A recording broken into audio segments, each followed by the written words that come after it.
Sound check, 1, 2. This is the 217 Recovery Podcast with Corey Winfield, Ryan Beckman, and Chris Goss.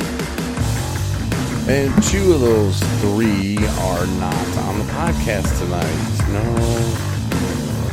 Ryan Beckman was busy and Chris was a little tired for this evening, so it's just me, Corey Winfield, and Dustin Drake. Special guest Dustin Drake. I guess you're not really special guest anymore. No, I've been on a few. Yeah, and I was thinking about this when I was driving home today. It's almost 4-hour drive. I did a lot of thinking, and I was thinking maybe Dustin was the missing piece to all of this, to our podcast and trying to kind of expand them. And like you and Ryan are going to, start doing your own podcasts. And I was like, maybe Dustin was the missing link to all this. Like, who would have thought? Sometimes I just had problems saying things. Words just don't flow out of my mouth like you and Chris. And I think that's perfect, though. We kind of need that kind of person on the podcast, in my opinion. And, I think you and Ryan will do great. We just got to come up with a name, man. Yeah, my wheels turning today. The Wheels Turning podcast? Yeah. No, not that. No. That kind of stinks. The one you came up with is already taken. Yeah. I like that. Yeah, it was Sober Nation. Yeah. Yeah, I was like, man, of course that was taken. I was like, damn it. Yeah. And then I did like Recovery Nation. I'm like, but close. We're pretty creative people. We can come up with something besides Ryan and Dustin podcast. Yeah, that's pretty unoriginal there. Yeah, not that it's bad, but that's like something that a radio station in Benton Harbor would come up with, Yeah, we don't want that. No. Not trying to live that life anymore. No.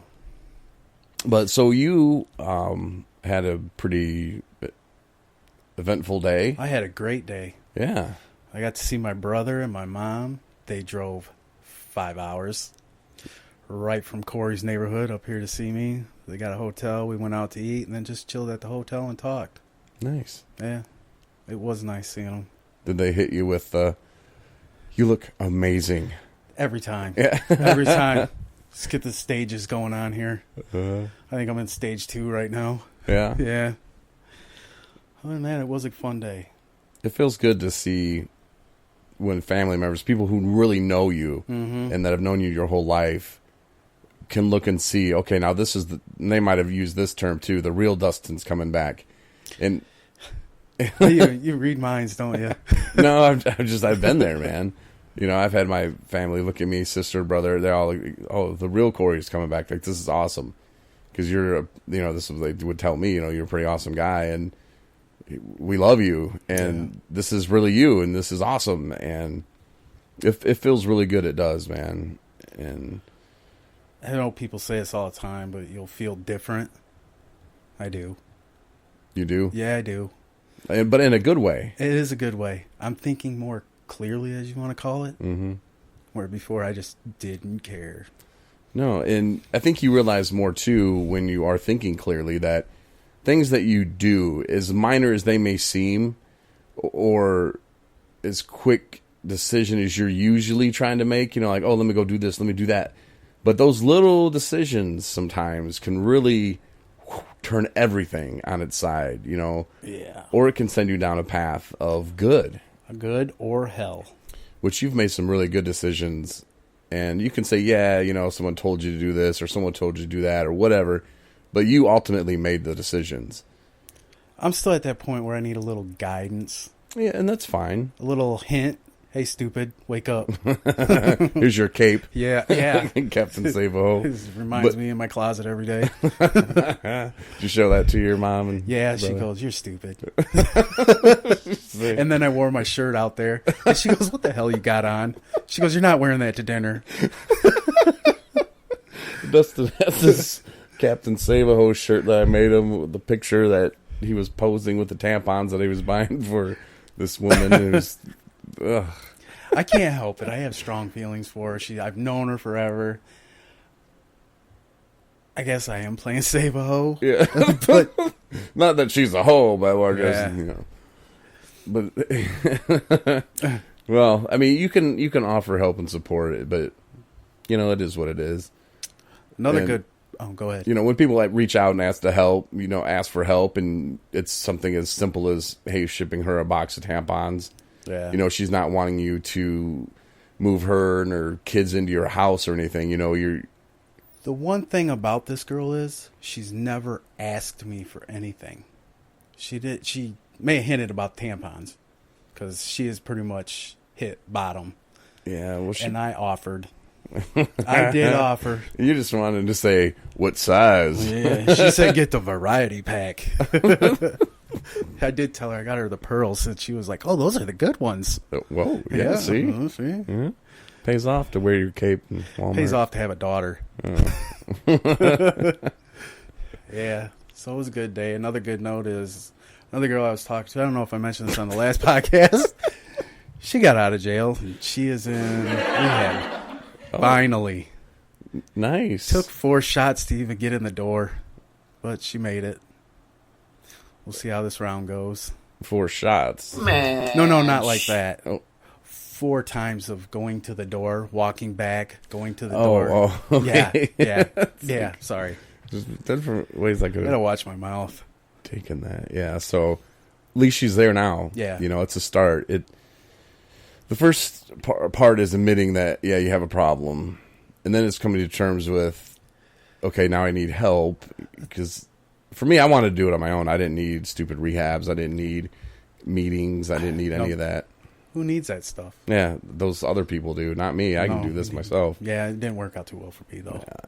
It really didn't. I was talking to my sister about it yesterday. We did a podcast together, and I was kind of telling her some of my stages about the rehabs, and then I want to kind of go back and retract some of that. Well, not retract it, but kind of clarify, because at first I didn't know. I just thought rehab, hey, help me.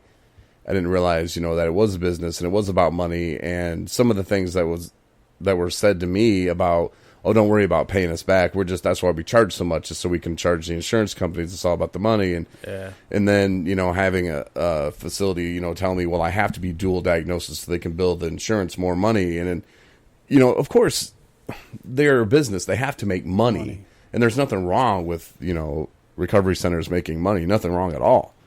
But it's just when you go to the wrong ones and they're more focused on the money than they are the treatment, that's when I think the problem. That's what I was trying to say, but I'm not sure if I... It's the Chinese restaurant I went to the last time. All I heard about was all the money they were making through detox, through residential. But when I got to know the staff, they did care. There was a couple that cared. Yeah. I mean, there was. I'm not even going to lie. Right. Even there's a couple I didn't think gave a crap. They did. And those were the people when I was there. It wasn't nearly as bad as when you were there, Yeah. but it was still pretty bad. But there were the couple people, like you said, that cared and that would offer advice. And, you know, you could sit in the class all day long. That was my 15th time in treatment. I've heard all that stuff. I could have got up and taught the class, you know, Right. and word for word from the books almost. But it was about the individual talks that I've had with people that I really respected and looked up to in there that made me kind of open my eyes to it. You know, like some of the things, and you've experienced it, I know firsthand for a fact, that frustration of being there and people getting on your nerves, and then you have to realize, what can you do about it? Especially the first 2 weeks. I was out there, let's put it that way. I was enraged. Could not touch me, could not talk to me. Yeah. That was a crazy feeling. And now I'm just happy, except when I can't go to sleep at night. Well, and again, you know, now you're living in a sober living house. This is someplace you probably never thought you'd be either. I have been in sober living up, before. Up here. No, this is way better up here. Yeah. Isn't it? It is. I'm not going to lie, it is. I mean, as frustrating as it can be with people waking you up or whatever, like, it's still way better than... I mean, the thing about it is the people waking me up or whatever, they're might be new in the house, just getting used to the situation. and I know how it is. You can't sleep in a new house with a bunch of strangers. So maybe I should put that into the benefactor too. Yeah. And it's still way better than what it could be or where you could be. And I'm proud of you for hanging in there. There were some moments where I thought, oh man, he's going to lose it, and I was just like, oh. I remember the first night here, I was like, this sucks. This sucks. I like Corey, I like Ryan, but this sucks. And Corey has a way of talking to you and to coercing you into staying somehow with a little bit of sarcasm. I don't understand it, but it worked. Maybe my dumb mind. I don't know. See, I wish my psychology instructors could hear you talk now. Well, basically, it's like, you're stupid. Why don't you just stay? I'll make you a cape and a t-shirt. Okay. You bribed me. That shirt is the best. I think that's going to sell. We'll have to put them on maybe this week on the website, and people can buy Captain Save-A-Ho shirts. Because I'm telling you, man, people will buy that, and then that will maybe help kickstart our funding for our transportation service and stuff. Because that would be cool. I think the shirt's pretty awesome. Really, I mean, I spent a lot of time. Like, I can't believe how much time you guys spend on them things. Like, they're sitting in there with these needle peeling off vinyl. Yeah. Like, that shirt just took you an hour. I hope you charged $50 for it. Nah, we gave it away free. Yep, all of them. Yeah, They're you have cool, to sell a shirt. Yeah. No, it's been an experience here. I'm pretty sure people say that a lot, but it has. Chinese restaurant has been good for me. Mm-hmm. This sober living house has been the best one I've been to, because the one in where I'm from was a good place. It was a brand new house, 4 guys, but no one there to hold you accountable. No house manager. He pops in when he can. There's not a room for a house manager. You don't pay rent. You don't pay for food. Swimba took care of all of it, which was nice, but it helps to have somebody accountable, to hold you accountable the first few months in recovery. Trust me, I found that out the hard way. Well, but you had to experience it, though. Yeah. It had to happen how it did. Yeah. I'm sorry, this microphone is huge. You guys should see this thing. It's the size of... I'm just going to call it Mandingo. It is, man. I was going to do the solo show tonight, and this is the mic that Tyrone used to voice the open. And it's good for that, but it's not good for holding it in your hand. No, it just makes you look small. Hey, that's actually good then. But no, like every little move I make, it's like I can hear it like picking up noises. It is clear though. I wonder if you can hear the fan through it. Oh yeah, I can hear the water. Is that why you got your headphones on? Yeah, I just figured I would try it. It looks professional. Yeah, I do like the one you had at the Chinese restaurant where you're doing your story on your 1-year anniversary. Yeah, that's those. That was cool. That's these? Yeah. Why doesn't it look like that? It looked like it had wires and stuff all over it. Maybe I was just seeing things still. You might have been. I'm not sure. Yeah, there's not much here. Yeah. I actually make a reference to Dustin, and it was my story on December 15th.